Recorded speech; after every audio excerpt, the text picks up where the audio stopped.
Oke guys, selamat pagi. Ketemu lagi sama Miliarder Boy.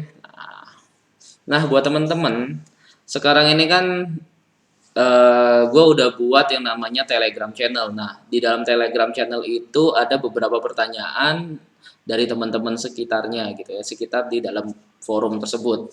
Nah, itu banyak yang nanya gimana sih Kak cara untuk KPR rumah. Gue nih belum punya rumah. Nah, ini khusus buat kamu yang belum punya rumah dan pengen punya rumah. Gimana sih caranya untuk jangka menengah ini lu bisa punya rumah? Walaupun gaji lu kira-kira kurang lebih sekitar ya senilai UMR lah ya. Nah, kenapa gue menyarankan untuk mendingan beli rumah gitu kan? Kenapa gue sih menyarankan untuk ya udah lu beli rumah daripada lu ngekos, ngontrak, ya kan? Duitnya ya hilang gitu aja. Contoh misalnya UMR di Surabaya, anggap aja kita ngomong 4 juta lah, 4 sampai 5 juta. Anggap aja 5 juta lah. Terbaik 4 sampai 5 juta.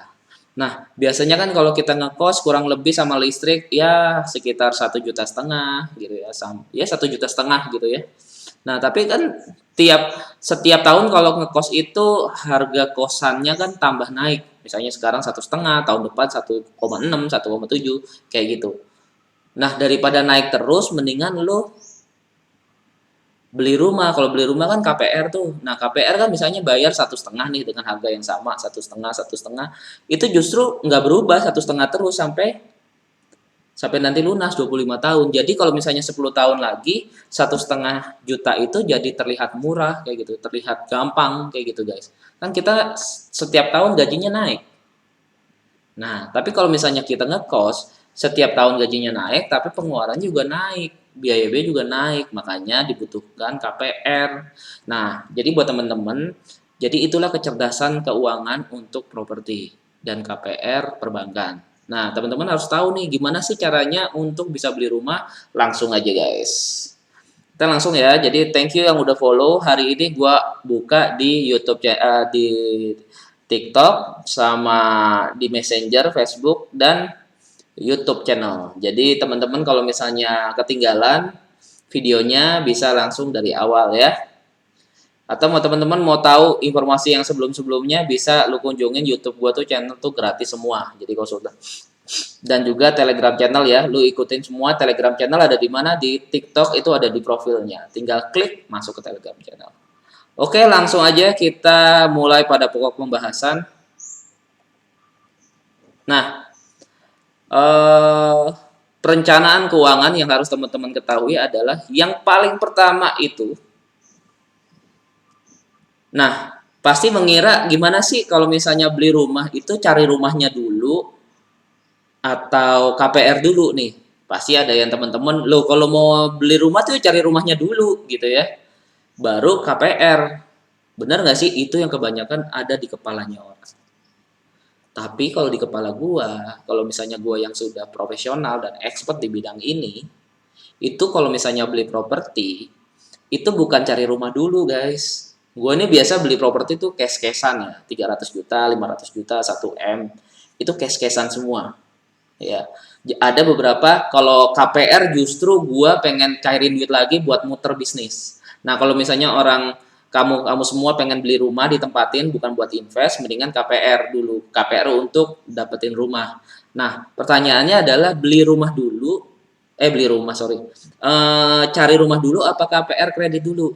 Nah, banyak orang yang bilang cari rumahnya dulu bang, nanti KPR mah nyusul gitu ya. Nah, itu orang awam pada umumnya. Yang benar itu adalah coba lu tanya limit maksimal lu berapa di ACC nggak sama bank nih. Jangan sampai ketika lu kerjanya 2 kali.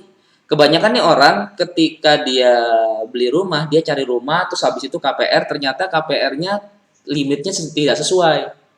Misalnya contoh, dia eh, pengen beli rumah 1 M, tapi limitnya cuma 500 juta. Jadi terlalu gede harus bayar DP-nya guys. DP-nya harus 50%, besar. Itu yang sering jadi kerjanya 2 kali, habis itu cari rumah lagi yang nilainya di bawah itu.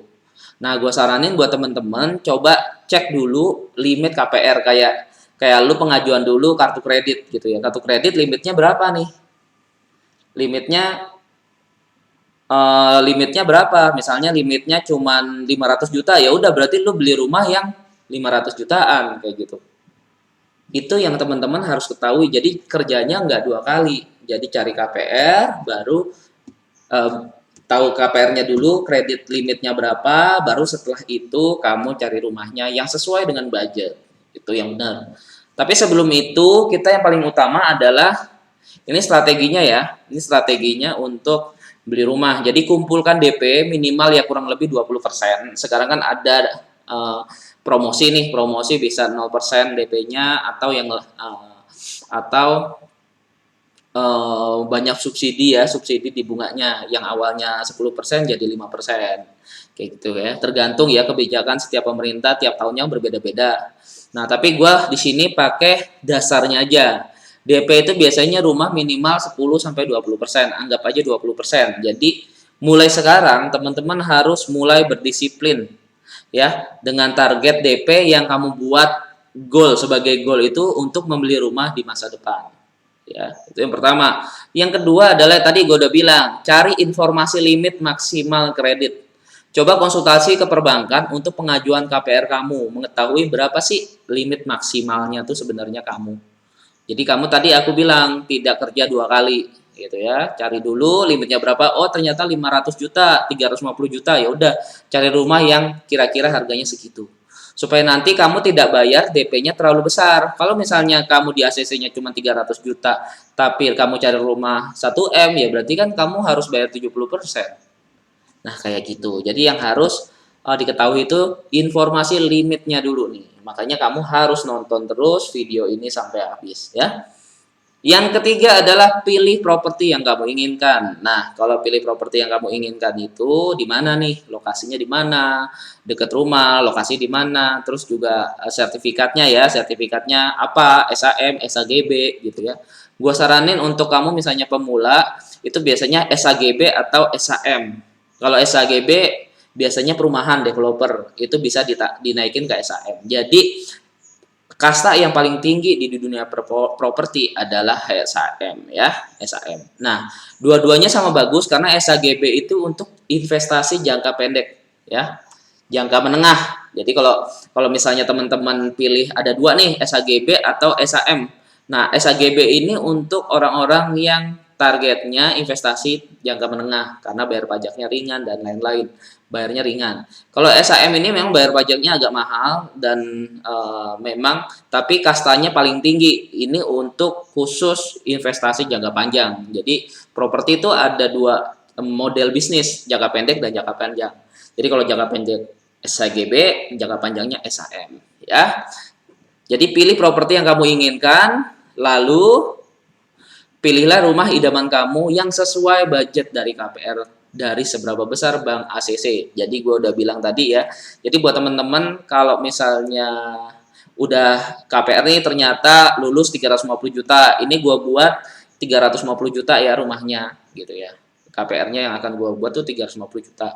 Berarti kalau misalnya lu cari rumah yang 500 juta, 1M, berarti kan lu bayar ketinggian limitnya. Nanti lu susah bayar DP-nya nih karena maksimal dia hanya mencairkan 350 juta contoh ya. Nah, oke, sudah paham sampai di sini? Ada pertanyaan? Ada pertanyaan sampai di sini buat teman-teman? Kalau nggak ada pertanyaan, gue lanjut. Oke. Nah, selanjutnya kita fokus dulu ke kumpulkan DP ya guys. Jadi kumpulkan dulu DP. Ya, kumpulkan dulu DP.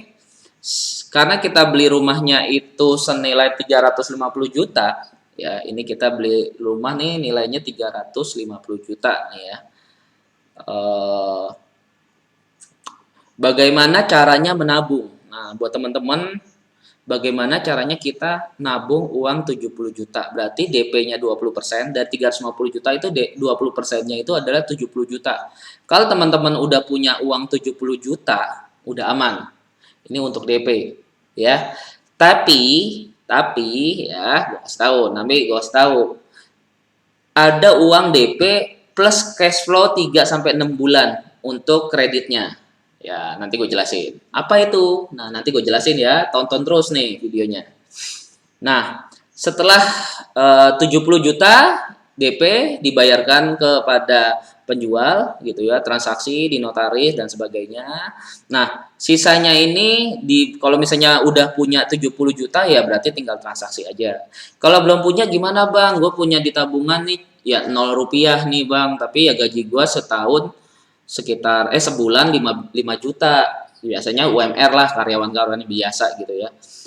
Gue gaji cuma 4 juta bang, 4 juta 5 juta gue ngekos apa segala macam. Gimana bang caranya gue bisa ngumpulin uang itu gitu ya. Di sini gue udah kalkulasiin, ini kalau misalnya lu rutin aja 1 jutaan, nabung 1 jutaan selama 60 bulan, lu bisa menabung kurang lebih 70 juta, 1,1 juta ya. Lu disiplin selama 5 tahun ini. Berarti selama 5 tahun lu bisa mengumpulkan uang 70 juta. Lu harus disiplin nih. Karena misalnya contoh lu umur 23 ya, 23 tahun. Berarti kalau misalnya umurnya 23 tahun, lu punya target 28 sampai 30 harus punya rumah nih, guys. Nah, kebanyakan teman-teman di luar sana umur 30 aja belum punya rumah. Punya mobil tapi belum punya rumah. Kan lucu gitu kan. Dia punya mobil tapi nggak punya rumah. Nah, terus gimana dong? Nah, ini solusinya. Makanya teman-teman masih umur generasi Z nih ya, masih umur 23 kan habis lulus kuliah, terus lulus kuliah, terus lu kerja nih, anggap aja 23 lah paling oke ya kan.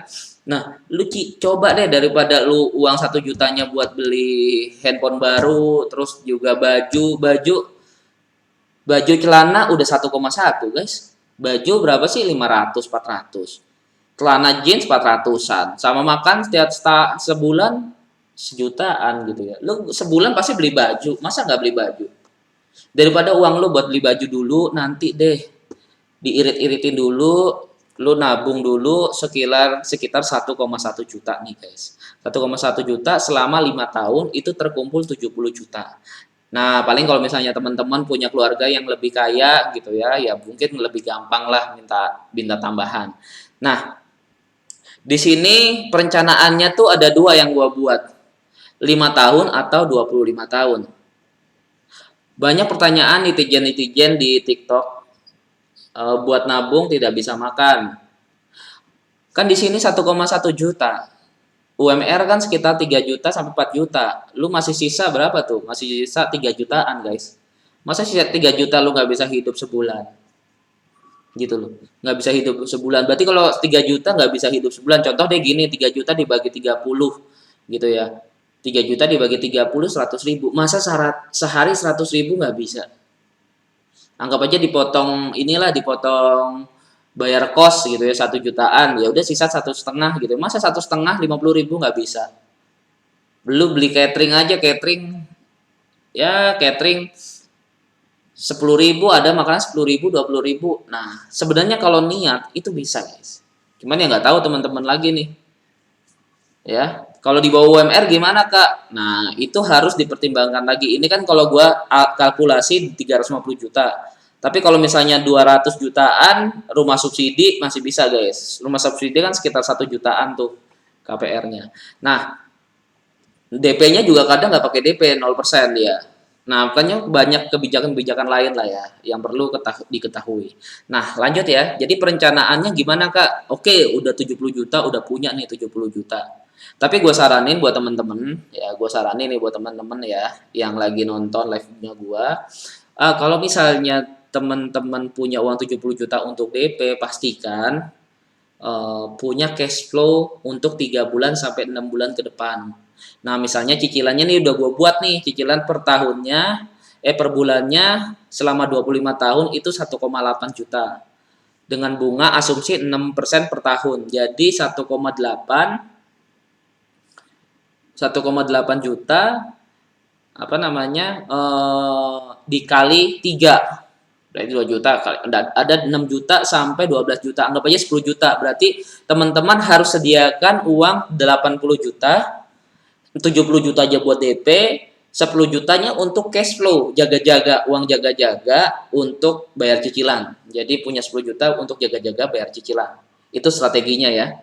Ya, kalau misalnya teman-teman belum paham bisa langsung aja join di Telegram channel gua ya. Ya, Telegram channel gua di mana sih? Nah, ini gua kasih tahu nih.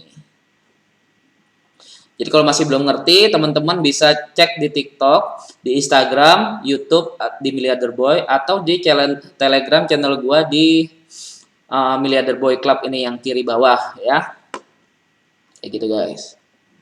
Nah, selanjutnya ya, kita lanjut ya. Jadi udah ngerti ya. 70 juta siapin kalau misalnya DP 20 juta ditambahin 10 juta untuk cash flow 6 bulan ke depan. 70 jutanya untuk bayar DP rumah dan di KPR ya. Ya kayak gitu. Nah, pertanyaannya adalah, Kak, pilih 5 tahun atau 25 tahun? Nah, pertanyaannya yang paling besar tuh kayak gitu. Kak Wisnu, aku pilih yang 5 tahun atau 25 tahun. Nah, banyak orang tuh bilang, atau marketing-marketing perbankan ngomong, kalau bisa lebih cepat lebih baik gitu ya. Orang-orang pada pengen yang cepat lebih baik gitu ya. Oke lah, gue gajinya sekitar 10 juta, ya udah gue mampu gitu ya. 5 juta, ya 5 juta cepet lah gitu. Dan akhirnya, iya kalau misalnya dia bisa standby 5 juta terus, cicilan terus, ya mungkin itu 5 tahun bisa lah gitu ya. 5 tahun waktu yang cukup lama loh guys untuk kredit. Jadi jangan main-main nih. Nanti daripada daripada rumah lu disita, mendingan lu panjangin sekalian 25 tahun. Nah, 25 tahun itu di PTN bisa guys. Jadi Milliarder Boys Style itu selalu kalau bisa sepanjang-panjangnya, tergantung umur ya. Kalau umurnya lebih tua berarti berapa tahun. Tapi kalau bisa sepanjang-panjangnya. Tujuannya untuk apa? Tujuannya untuk cicilan bulanannya murah guys. Ya, cicilan bulanannya murah. Oke, gue balikin lagi nih.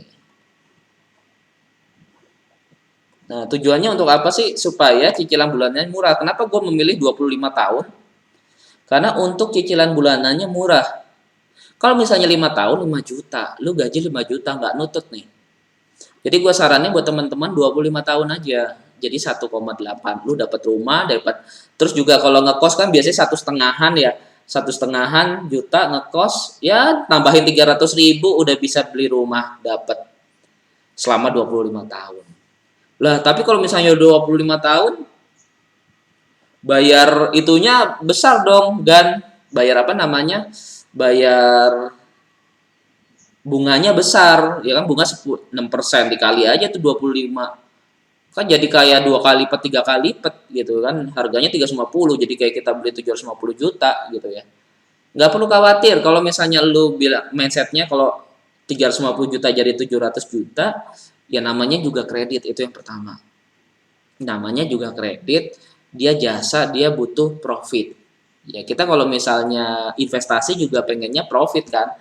Itu juga sama yang dilakukan bank. Berarti bank itu investasi kepada kita, dia juga pengen profit dari kita. Gue bilang sih setahun 6% is okay lah ya, wajar. Sampai 10% aja oke lah. Nah, tapi gue punya uh, daripada daripada ini ya, daripada lu nabung juga, misalnya lu coba nabung 1,8 nih, 1,8 nabung terus gitu ya sampai 25 tahun lagi baru bisa beli rumah, contohnya kayak gitu. Kan sama aja. Belum tentu uang yang 350 juta itu rumah yang akan lu beli itu nanti 25 tahun itu harganya tetap. Lu mau beli nih rumah 350 juta, lu tunggu 25 tahun lagi nih untuk beli rumahnya itu. Nggak mungkin harganya 350 juta, bro. Bisa 1 M, bisa 2 M. Kenaikan harga tanah tuh, harga rumah tuh naik terus. Gitu. Makanya gue saranin buat teman-teman ambil deh 25 tahun, tapi gue punya strateginya. Nah, strateginya tuh apa? Jadi teman-teman itu nggak perlu nggak perlu bayar sampai lunas. Kalau misalnya teman-teman bayar sampai lunas, ya memang rugi bunganya. Tapi kalau misalnya kita dapat bonus nih, contoh dapat bonus sekitar 10 juta, 20 juta, ternyata kita ada pekerjaan tambahan, misalnya dapat bonus, dapat pekerjaan lebih 20 juta, cicil pokoknya. Pokoknya dicicil setiap tahun. Misalnya 6 bulan sekali cicil, 6 bulan sekali cicil, 6 bulan sekali cicil gitu ya. Nanti disiplin cicil pokoknya nanti nggak sampai 2 tahun. Kan kalau misalnya cicil pokoknya bulanan tiap bulannya yang tadi 1,8 berkurang, 1,8 lagi berkurang, kayak gitu. Mungkin gue bisa kasih contoh ya, bentar ya, gue bisa kasih contoh. Bentar ya guys, mungkin gue bisa kasih contoh nih guys.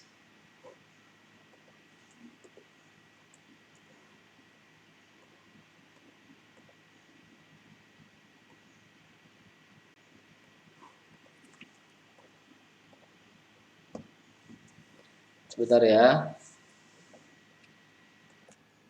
Oke guys, ini kita udah ada ya guys. Gua lanjut lagi. Nah, tadi gua pause sedikit. Ya, di sini ada simulasi ya guys. Jadi gua udah bilang tadi kalau misalnya DP-nya uang mukanya tuh sekitar 70 juta, DP-nya kan 20% nih. Dengan total harga propertinya kurang lebih 350 juta. Jangka waktunya tuh 25 tahun. Nah, misalnya contoh lu carinya sekitar 10 tahun ya. 10 tahun dia jadi berapa nih guys? Oh, dia jadi 3,1 guys. Lu 10 tahun berat 3,1, lu gaji UMR susah. Jadi gua yang paling enak ini sepanjang pajaknya 25 tahun guys. Jadi 25 tahun ya. Ya, paling enak nih 25 tahun. 25 tahun kena 1,8 guys. Kalau harga propertinya lebih murah, lebih oke gitu ya. Jadi total pinjaman itu sekitar 280 ya. Jadi segini nih. Kalau bisa lebih murah, lebih bagus. DP-nya ditinggiin, misalnya DP-nya tuh dinaikin gitu ya. Jadi 100 juta, ininya mungkin lebih berkurang. Nah, jadi buat temen-temen, misalnya contoh yang gue bilang apa tadi? Kalau ada rejeki, misalnya contoh lu ada 20 juta, ya 20 juta nih. 20 juta anggap aja jadi 330. Ya setiap tahun ada 30 ada 20 juta, jadi 1,7 guys. Ada 20 juta lagi. Jadi 1,5 setiap tahun ini dua ya, dua. Ini tiga, oh, 3 tahun, 4 tahun, 5 tahun. Oh, 5 tahun udah jadi 700. 6 tahun, 7 tahun. Oh, kalau misalnya 7 tahun, dalam waktu 7 tahun lu cicil pokoknya, ini udah gue buat ya, cicil pokoknya sekitar 20 jutaan aja. Ya, 20 jutaan aja. Ya, 7 tahun nih. 8 tahun, 9 tahun, 10 tahun. Oh, terus 11 tahun. Oh,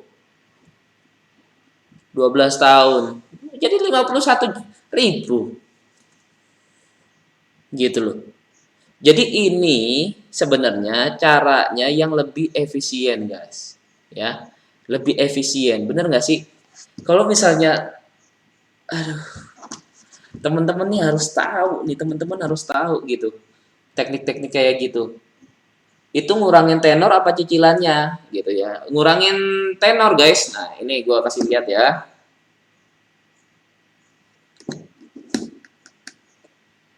Nah, itu lo bisa lihat itu tenornya kalau misalnya cicilannya udah di apa ya? Udah dihitung 10 tahunan ya. Nih. Ini udah gua kurangin 20 juta per tahun terus lo ya. Oh. Ini udah gua kurangin 10 juta 20 juta per tahun. Ini gua kurangin lagi harga propertinya kan setiap tahun lu cicil lagi, cicil lagi, cicil lagi gitu ya. Cicil lagi setiap tahun di tahun ke-12 sisa apa angsuran per bulannya cuma 51 juta. Jadi nggak usah sampai apa namanya? Nggak usah sampai ini guys, ya. Nggak usah sampai 25 tahun, 12 tahun udah lunas, 10 tahun udah lunas kayak gitu. Ya, itu ya buat teman-teman ya. Jadi paham ya. Oke, kita balik lagi.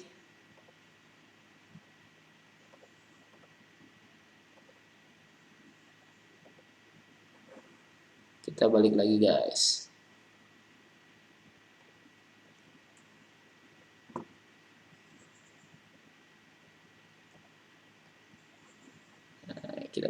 Di view-nya.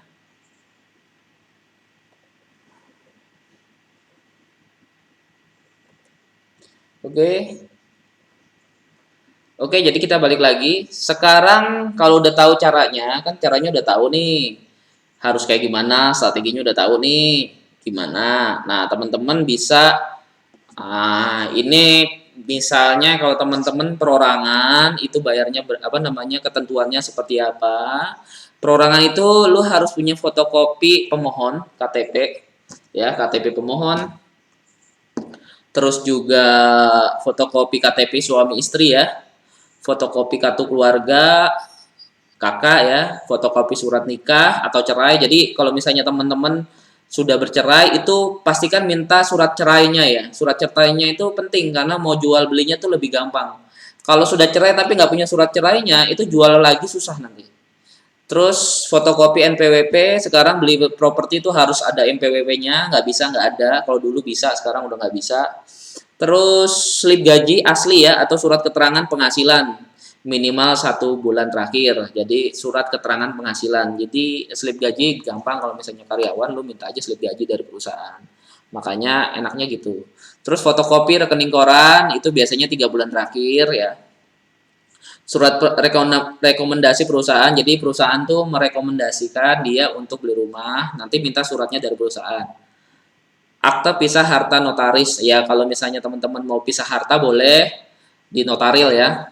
Ya, itu buat perorangan nih. Nah, kalau misalnya kamu pengusaha gimana? Nah, kalau pengusaha memang agak ini ya. Sama KTP pemohon, suami istri, kartu keluarga, surat nikah, cerai, NPWP pribadi, SIUP ya. Nah, SIUP itu ada. Misalnya gue punya SIUP sendiri perusahaan.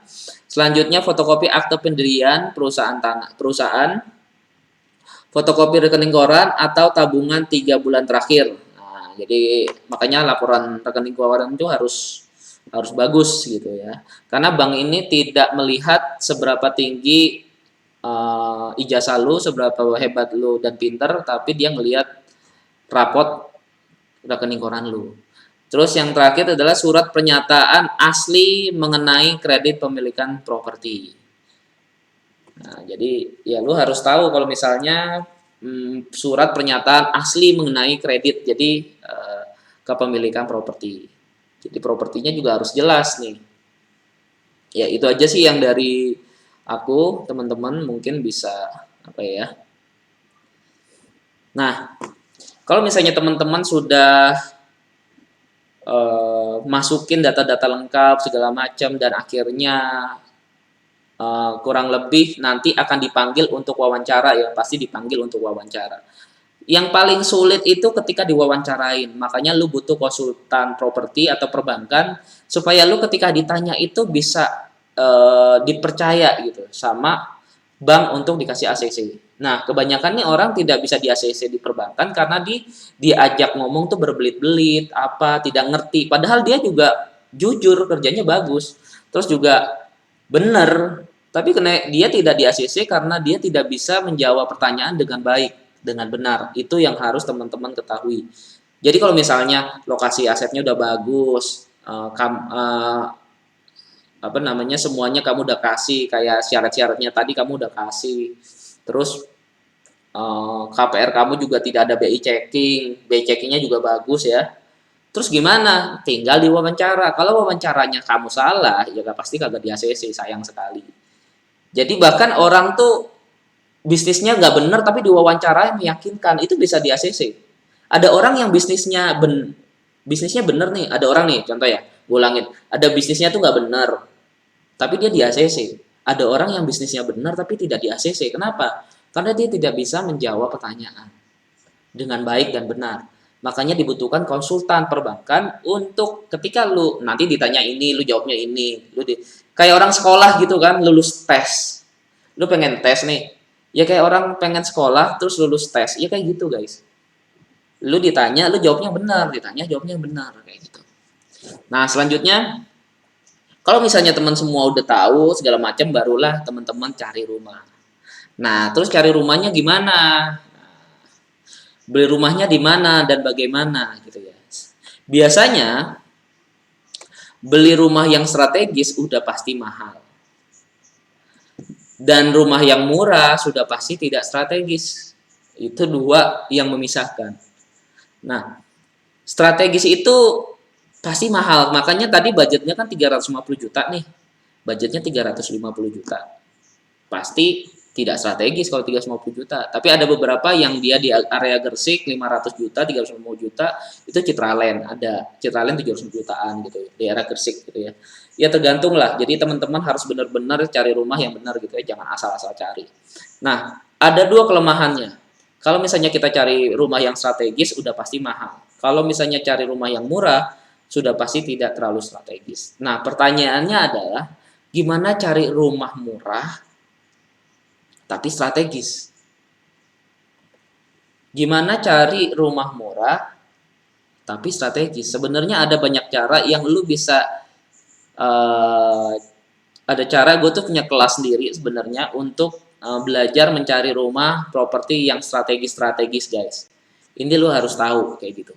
Dan buat temen-temen kalau misalnya pengen cari rumah murah yang strategis,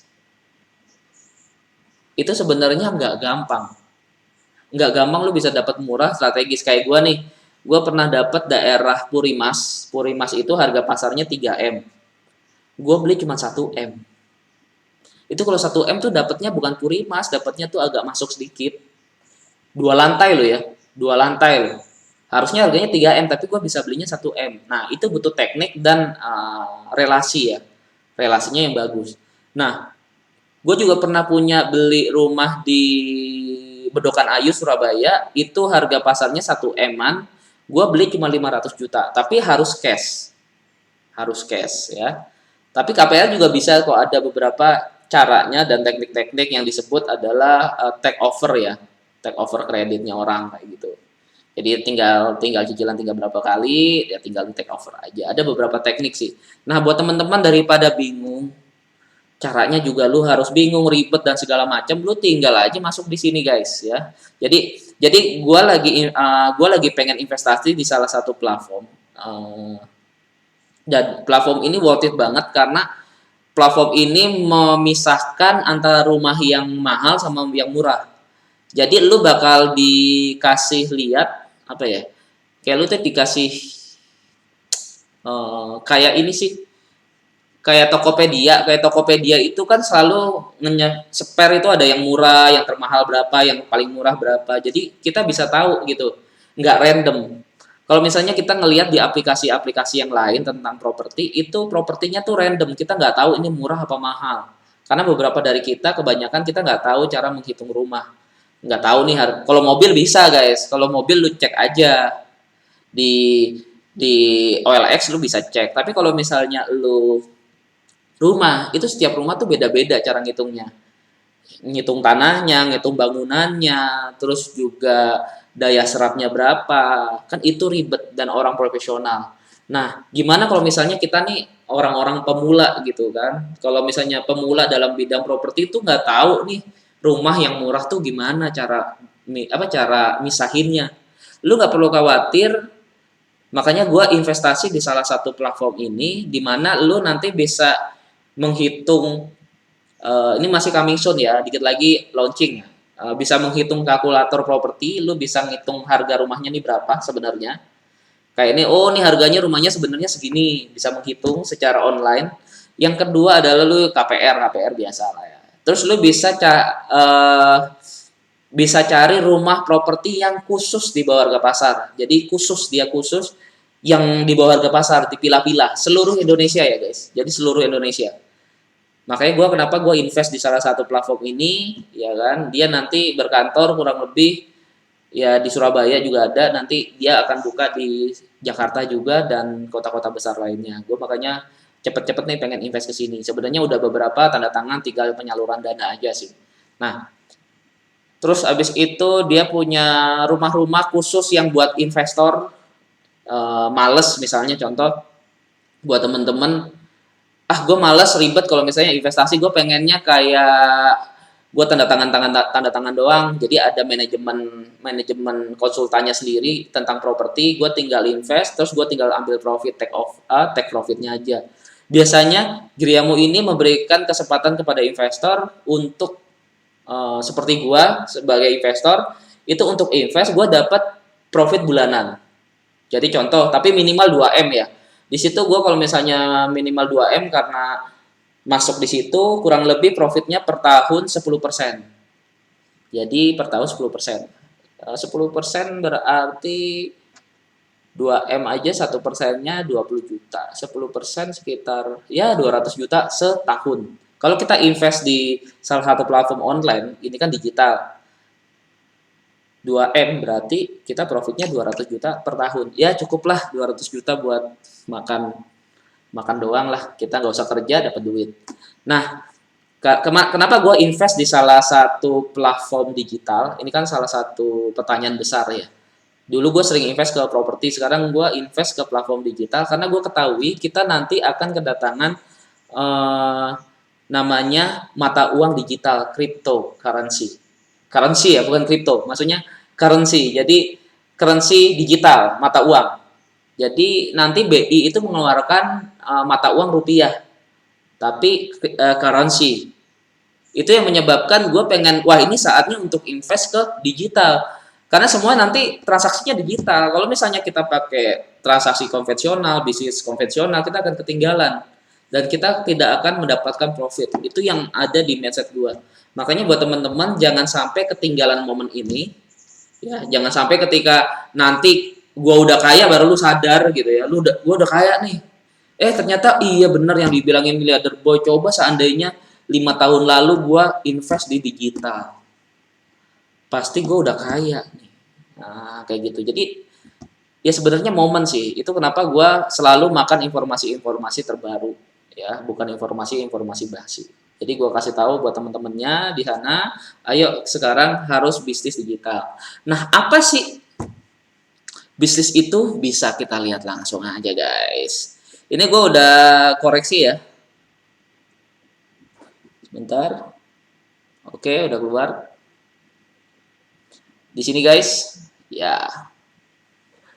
Namanya griamu.com. Jadi nanti teman-teman bisa, sekarang kan platformnya masih yang lama, jadi nanti keluar yang updatean terbaru griamu.com. Buat teman-teman juga kalau misalnya mau tanya tentang informasi lebih lanjut, bisa lu ke Telegram channel ini ya guys. Nah, di Telegram channel ini lu bisa informasi yang terbaru tentang gua guys. Kak, gue mau nanya-nanya nih tentang properti itu, konsultasi dong gimana? Ya bisa langsung aja konsultasi ke situ. Ya, jadi simple banget sih ya. Jadi buat teman-teman langsung aja, karena gue juga mau invest di salah satu platform ini. Ya kurang lebih sekitar patungan sama teman gue kira-kira 2M lah untuk investasi ke giriamu.com. Dan di sini tentang jual beli transaksi properti digital.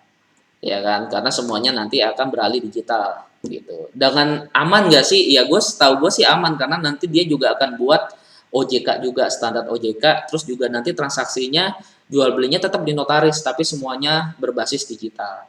Dan teman-teman nih harus tahu nih informasi yang terbaru ini. Tapi nggak perlu khawatir, video ini kalau teman-teman pengen lebih lengkap dari awal, bisa tonton di YouTube channelnya gua. YouTube channelnya gua ini gua akan bagikan link ke Miliarder Boy Club yang ada di profil. Jadi di Telegram itu ada link khusus Telegram, lu tinggal klik masuk di situ karena linknya akan gue bagiin ke situ. Oke guys, thank you sampai di sini aja. Semoga membantu dan memberi wawasan yang lebih lengkap tentang dunia digital dan investasi properti dan perbankan. Buat lu semua, gue doain semuanya menjadi lebih sukses dan kaya secara finansial setelah menonton Miliarder Boy. Semoga video-video ini membantu dan mengedukasi teman-teman menjadi lebih bijak dalam soal keuangan dan properti, bisnis, dan lain-lainnya ya. Oke guys, thank you, selamat pagi, God bless you.